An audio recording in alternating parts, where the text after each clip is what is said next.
দর্শক আপনারা দেখতে পাচ্ছেন যে এই মুহূর্তে ভয়াবহ হামলার শিকার হয়েছে, তার উপরে কিন্তু ভয়াবহভাবে হামলা করা। কাউকে পেটানো হয়েছে লাঠি দিয়ে, কারো শরীর জুড়ে বুটের আঘাত, এলোপাতারি কিলঘুষি কিংবা ইটের আঘাতে মাথার নাক ফেটেছে অনেকের। আহত হয়েছেন অর্ধ শতাধিক শিক্ষার্থী। এর মধ্যে সমন্বয়ক হাসনাত আব্দুল্লাহ সহ অন্তত 5 জনের অবস্থা আশঙ্কাজনক।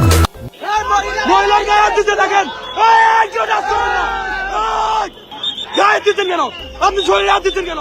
শরীরে হাত দিচ্ছেন কেন? শরীরে হাত দিচ্ছেন কেন? গায়ে হাত দিচ্ছেন, গায়ে দিচ্ছেন কেন আপনারা? কেউ গায়ে হাত দিবেন না, কেউ গায়ে হাত দিবেন না।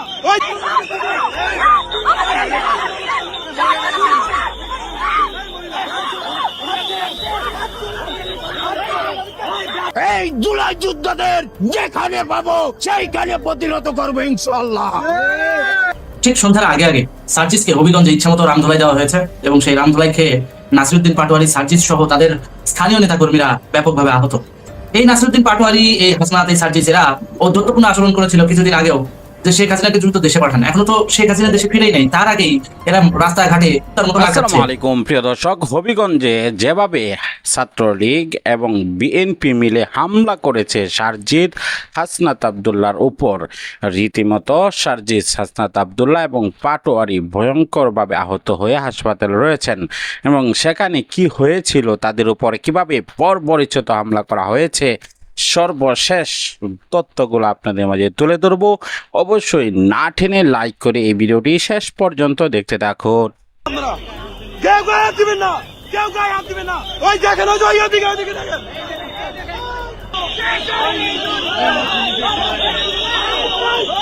তাদের সাথে কনফ্রন্টেশন করার আমরা যাব, আমাদের যেটুকু বলার, যেটুকু ওখানে দাবি জানার ওইটা জানাবো, তারপর আমরা আমাদের পরবর্তী কর্মসূচি যাবো। এটা আমাদের খুব বিষয় না, ওটা বুঝতে পারছি, আপনাদের ইল ইন্টেনশন নাই, কিন্তু প্রবলেমটা হচ্ছে যে ধরেন আপনাদের নাই, আপনারা হয়তো শান্তিপূর্ণ কোনো কর্মসূচিতে যাবেন, কিন্তু অনেক ক্ষেত্রেই দেখা যায় যে হয়তো অন্য ইল মোটিভ যাদের থাকতে পারে বা নাশকতাকারী না, এখন আমাদের তাদের প্রতিহত করতেছি, আমরা তাদের প্রতিহত করতেছি।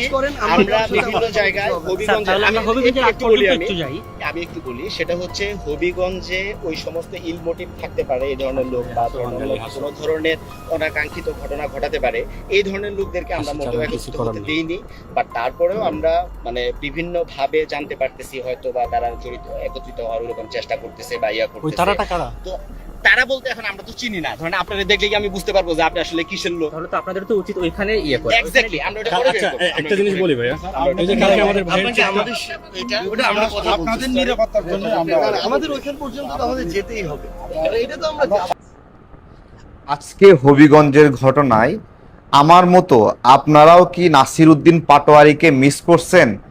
যে মানে ঠিক আছে একটা ঝামেলা হচ্ছে, কিন্তু কোথায় যেন খালি খালি লাগতেছে, মিস করা একটা ফিল করা যে নাসিরউদ্দিন পাটোয়ারি কেন নাই, সে কোথায় গেল। এইটা ঘটনা কি জানেন? ঘটনা কি আপনারা শুনবেন?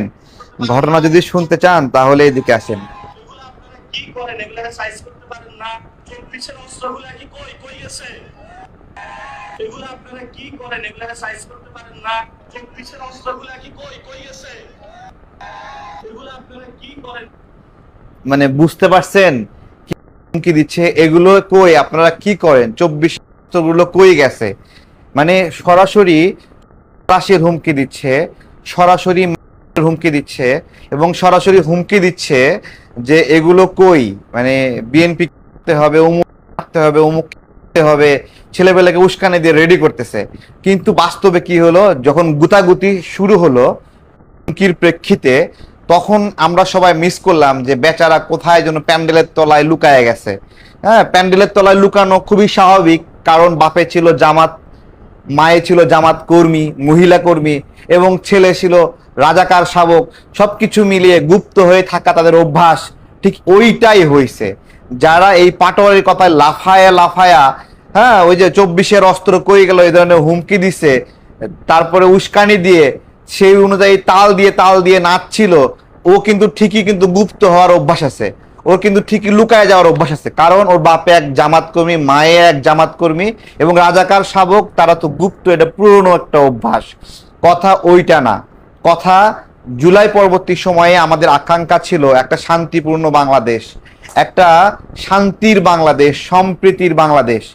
আমাদের মরহুমা বেগম জিয়া সবাইকে প্রতিশোধ পরায়ণ না হতে আদেশ দিয়েছিলেন, অনুরোধ করেছিলেন, বার্তা জানিয়েছিলেন। সেই জায়গা থেকে প্রতিশোধ পরায়ণ না হওয়ার জন্য জাতীয়তাবাদী শক্তি সহ জুলাই গণ অভ্যুত্থানের সকল শক্তি শান্তিপূর্ণ আচরণ করে। কিন্তু এই যে সন্ত্রাসী যেগুলো আছে, এই যে মববাজ, হ্যাঁ, গুপ্ত রাজাকার শাবক, তারা গাজীগুরু দিছে, ভ্যাকসিন করতে দিছে এবং তারা লুটপাট করছে। এই লুটপাটকে তারা বৈধ মনে করছে, সারা দেশে মবক্রেসি ডেভেলপ করছে, 353টা গার্মেন্টস বন্ধ করে দিছে এবং 17 লক্ষ নারী কর্মী হারিয়েছে। নারী এবং পুরুষ মিলে প্রায় 24 লক্ষ মানুষ কর্ম হারিয়েছে এই মববাজদের জন্য। এদের মধ্যে থেকে কিন্তু উপদেষ্টা হয়েছিল। উপদেষ্টা হওয়ার পরেও লোভ সামলাতে পারে নাই। আসিফ মাহমুদের কথা মনে আছে, উপদেষ্টা অবস্থায় গুলশানে দৌড়ে গেছে, কোন জায়গায় কোন আওয়ামী লীগ নেত্রী আছে তার বাসায় মব করতে। সেই মব করতে গিয়ে গ্রেপ্তার হয়েছে। গল্প শোনায় দেয় সে হাঁসের মাংস খাচ্ছে। ঠিক আছে, কথা ওইটা না, এই যে কথাটা বলতেছে দেখেন 24 গুলো কই,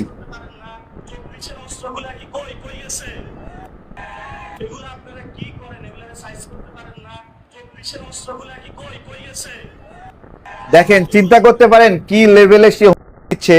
সে দেবে, সে উস্কানি দেবে, অস্ত্র খুঁজবে আর ভাবছে অন্যরা বসে বসে থাকবে। এবং সাকসেসফুলি ওরা কি করতো জানেন? সালাউদ্দিন আম্মার নামে জঙ্গিটা আছে না, ও যেই কাজটা করছে ওই সেম কাজটাই করতো। সালাউদ্দিন আম্বার যেরকম ভাবে ক্যাম্পাসে 2টা নিরীহ শিক্ষার্থীকে পাইয়া, একা পাইয়া যেরকম করছে, বেধড়ক করছে এবং মারধর করার পরে লজ্জা নাই কার্যক্রম করে বলে আমরা মার খাইনি, মার দিছি। মানে ওর ক্যাম্পাসটাও ব্যাটেল ফিল্ড বানায় ফেলেছে, কার্যক্রমের জন্য একটা ব্যাটেল ফিল্ড বানায় ফেলেছে।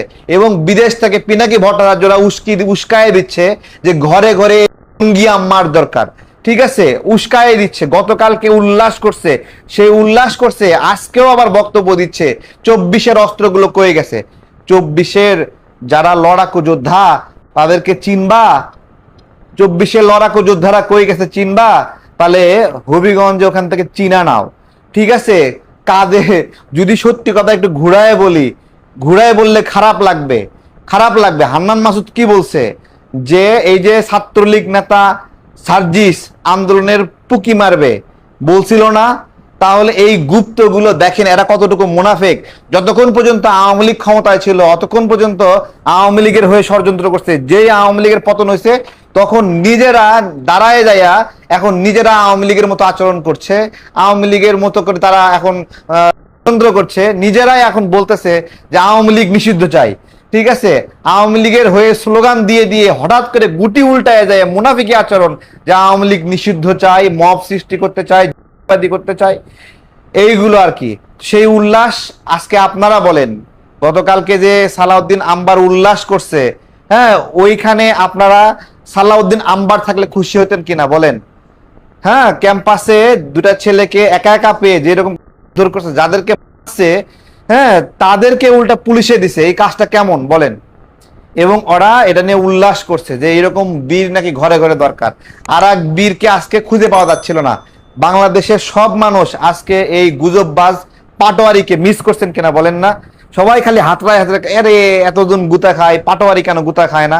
বেসিক্যালি ও প্যান্ডেলের তলে ওটা ঘাপটি মারে লুকায়া ছিল। আর এইদিকে আরেকটা আছে না, হ্যাঁ, আন্দোলনের পুকি মারার কথা বলছে হান্নান মাসুদ। ওদের কথা আমরা জীবনেও এই ধরনের কথা কারো উদ্দেশ্যে এই ভাষায় কোনো সময় বলি না, কখনো বলবো না, ওদের ভাষায়। সেই সার্জিস আলম কি বলছে? বিচার না হওয়া পর্যন্ত হবিগঞ্জ ছাড়ছি না। তারপরে একটু আগে নিউজ দেখলাম বিচার হওয়ার আগে ঢাকার উদ্দেশ্যে রওনা দিয়ে দিছে পোলাপান রে। তাহলে যেই পোলাপান রে হবিগঞ্জের পোলাপান রে উস্কায় দিছে যে গুলো কই।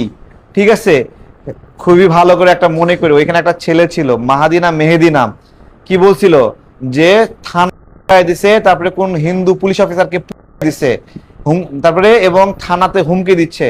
পরবর্তীতে আর একদিন সে গুতা খায়া ওই থানাতে গিয়ে লুকাইছিল কিনা বলেন? এবং সবচেয়ে গুরুত্বপূর্ণ বিষয়ে এরা সারাক্ষণ দিল্লি না ঢাকা স্লোগান দেবে, পরবর্তীতে সেই মেহেদি দিল্লিতে গেছে কিনা বলেন? আবার আসেন, এই যে সার্জিস আলম দিল্লি না ঢাকা স্লোগান দেয়, তারপরে সেই দিল্লিতে বাপরে পাঠাইছে কিনা বলেন চিকিৎসার জন্য? বিষয়টা ওইটা না। আমরাও দিল্লি না ঢাকা স্লোগান দেই, কিন্তু দিল্লিতে আমাদের যাওয়া প্রয়োজন হয় না। আমরা দেশের উপরই আস্থা রাখি, দেশের উপরই ভরসা করি। কিন্তু যেই গুজববাজ মববাজরা মানুষকে অস্ত্রের ভয় দেখায়, আজকে তাদের অবস্থা আপনারা সবাই দেখেছেন, ঠিক আছে? সবাই অবস্থা দেখেছেন বাংলাদেশের। আমি আজকে এখানে কমেন্টে বলতে চাচ্ছি যে আপনারা কখনো এই ধরনের কারো উপর হামলা হলে উল্লাস করবেন না। আমি স্পষ্ট করে বলতেছি, এই যে পাটোয়ারিরা আছে না, কখনোই কোনোভাবে উল্লাস করবেন না।